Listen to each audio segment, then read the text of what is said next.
नमस्कार दोस्तों, मेरा नाम समीर मेमन है। मैं खास कोरबा छत्तीसगढ़ का निवासी हूं और पिछले 51 सालों से नाभि उपचार विधि पर शोध कार्य कर रहा हूं। इससे मैंने बहुत गंभीर बीमारियों को मैंने ठीक किया है, जो आज मेरे पिताजी ने मुझे विरासत में दी। नाभि चिकित्सा को नाड़ी अलाइनमेंट थेरेपी भी बोलते हैं, उर्दू में इसे नाफ कहते हैं, मराठी में बेम्बी कहते हैं, पंजाबी में धरण कहते हैं, गुजराती में पेचूटी कहते हैं। हर क्षेत्र के अलग अलग नाम हैं, लेकिन चीज एक ही है, उसे कहते हैं नाभि। इस बच्चे को सूखा रोग था। देखिए, बच्चा ठीक से खाता नहीं था, एक्टिव नहीं था। जब नाभि चिकित्सा की गई तो 2-3 महीने के ही दरमियान बच्चा काफी हद तक सही हो गया।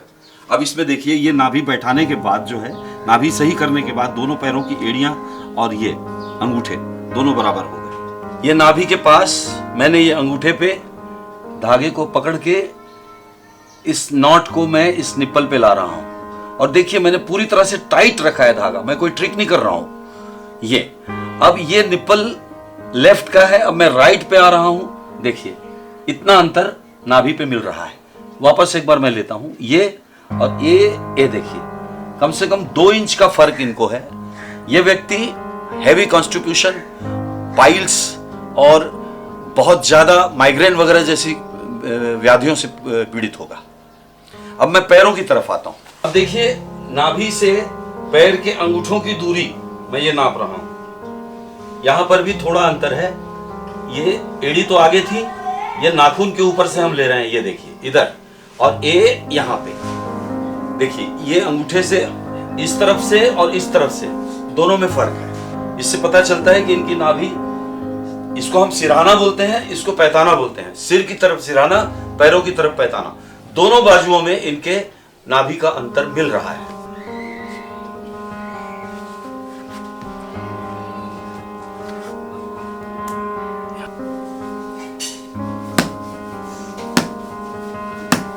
नाभि चिकित्सा से cervical spondylitis, slip disc, sugar, hip necrosis, knee replacement जैसी सर्जरी को आसानी से टाला जा सकता है नाभि चिकित्सा से। इसके अलावा सर्वाइकल स्पॉन्डिलाइटिस, स्लीप डिस्क के अलावा किडनी के पेशेंट, डायलिसिस पेशेंट और दूसरे अस्थमा के पेशेंट, माइग्रेन के पेशेंट, औरतों का बांझपन, मासिक धर्म संबंधी समस्या और आपके सोराइसिस जैसी समस्या इससे आसानी से ठीक होती है। देखिए, जो एड़ियां आगे पीछे थी वो दोनों बराबर हो गई। देखिए, अब ये व्यवस्थित करने के बाद, नाभि को व्यवस्थित करने के बाद, दोनों निप्पल की स्थिति पर ध्यान दीजिए।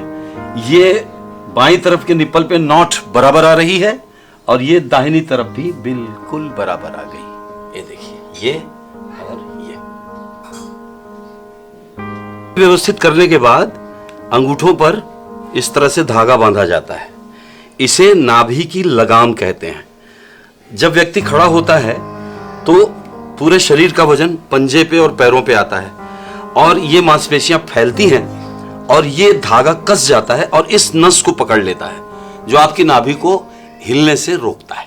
इस विद्या में सबसे पहले महिलाओं के सम्मान को और उनकी मर्यादा को हमको बना के रखना है, उसका पालन करना हमारे लिए अत्यावश्यक है। अन्यथा ये विद्या आपको रास नहीं आएगी। और लड़कियों का ऊपर का हिस्सा कैसे, अभी सवाल तो खड़ा होगा कि आपने पुरुषों का ऊपर का तो नीचे ऊपर देख लिया, लड़कियों का नीचे ऊपर कैसे होगा, ये पता कैसे चलता है? तो ये जो उंगली है, देखिए ये उंगली, इससे मालूम पड़ता है कि लड़कियों के ऊपर की निप्पल की स्थिति क्या है।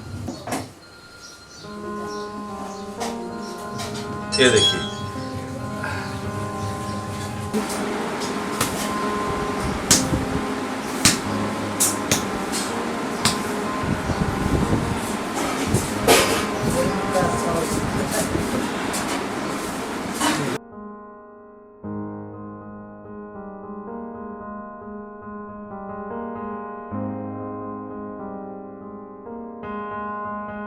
इस तरह पैरों पे पैर रख के बैठने या लेटने से नाभि अव्यवस्थित होती है। दोपहर का खाना 12 बजे से 1:30 बजे के बीच आप समाप्त करें तो आपकी नाभि अपनी जगह में व्यवस्थित ही रहेगी। दोस्तों, मैं समीर मेमन आपका शुभचिंतक हूं। आप नाभि व्यवस्थित रखने के लिए जो प्रयास हैं वो बहुत जरूरी तौर पर करें। जैसे पैरों पर पैर न रखें, भोजन हल्का सुपाच्य भोजन करें, तरोताजा भोजन करें और दोपहर के भोजन पर खास तौर से आप ध्यान दें।